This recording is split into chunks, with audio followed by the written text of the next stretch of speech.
Assalamualaikum warahmatullahi wabarakatuh. Jumpa lagi dengan channel Safa Media Entertainment yang setiap harinya membagikan kisah-kisah menarik dan inspiratif. Kali ini kami akan membagikan kisah berjudul Cerita Pesugihan. Kisah tragis matinya sang lintah darat. Sahabat Safa Media, hari ini aku membawa seluruh keluarga dari kampung ke kota untuk tinggal bersama. Bukan tanpa alasan aku melakukan ini. Pasalnya, tanah ibu dan bapak harus digusur oleh pemerintah desa karena tidak memiliki surat izin.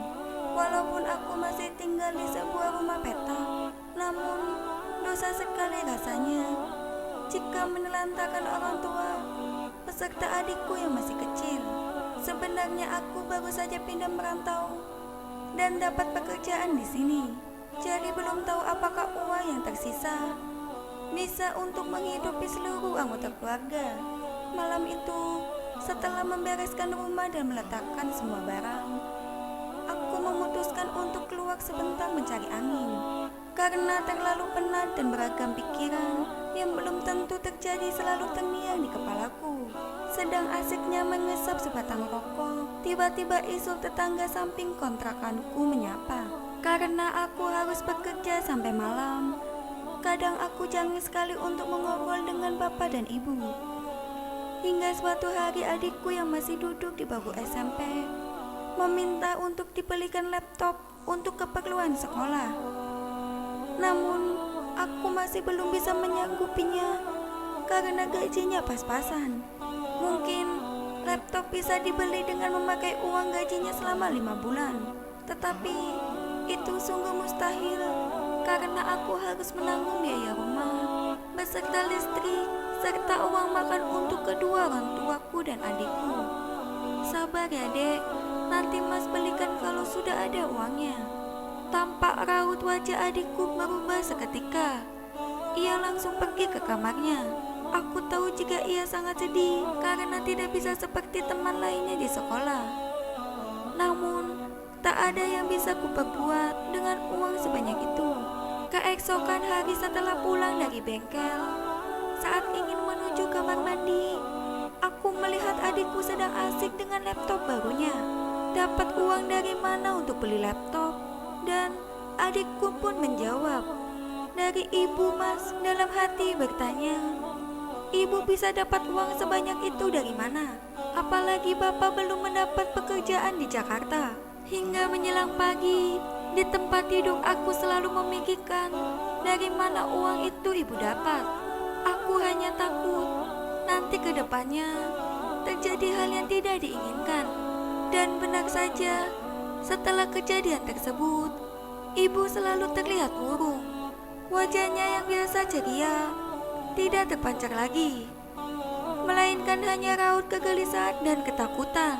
Seringkali aku bertanya sebenarnya kenapa, tetapi ibu tidak pernah mau menjawab. Hari demi hari, aku masih bingung dengan sikap ibu. Hingga akhirnya Izul temanku berkata, ia pernah lihat ibu keluar dari rumah Pak Dirman. Parahnya, Izul menceritakan jika Pak Dirman dikenal sebagai lintah darat yang bengis di kampung. Jadi, banyak yang tidak berani untuk meminjam uang ke sana. Percakapan dengan Izul sedikit membuka rasa penasarannya mengapa akhir-akhir ini ibu bersikap seperti itu. Tak lama, aku langsung mencerca pertanyaan ke ibu, berapa uang yang sudah dipinjam. Aku berani untuk membantu. Aku pun bilang bunganya sudah 2 kali lipat dari uang yang dipinjam ibu. Ia berulang kali meminta maaf karena selalu saja merepotkan. Besoknya, aku langsung mengunjungi rumah Pak Dirman untuk meminta keringanan cicilan. Namun, yang aku dapatkan sungguh di luar ekspektasi. Benar apa yang dikatakan Izul. Dia sangat bengis hingga aku diusir dari rumah mewahnya. Dan ibu disuruh membayar secepat mungkin. Berjalannya waktu, kini ibu sering sakit-sakitan. Badannya terlihat kurus seperti hanya kulit yang menyelimuti tulangnya. Kami tidak pernah tahu apa penyakit yang diderita ibu.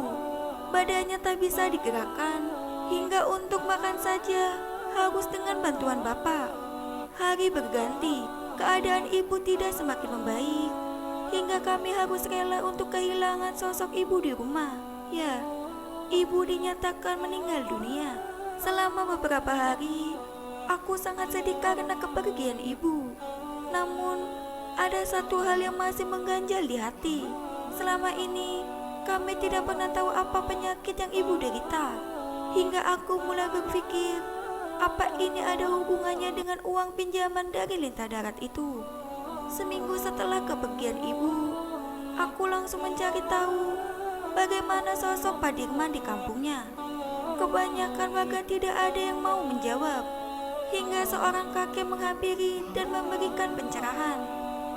Pak Dirman ini Lintah Darat yang sudah melakukan perjanjian dengan setan.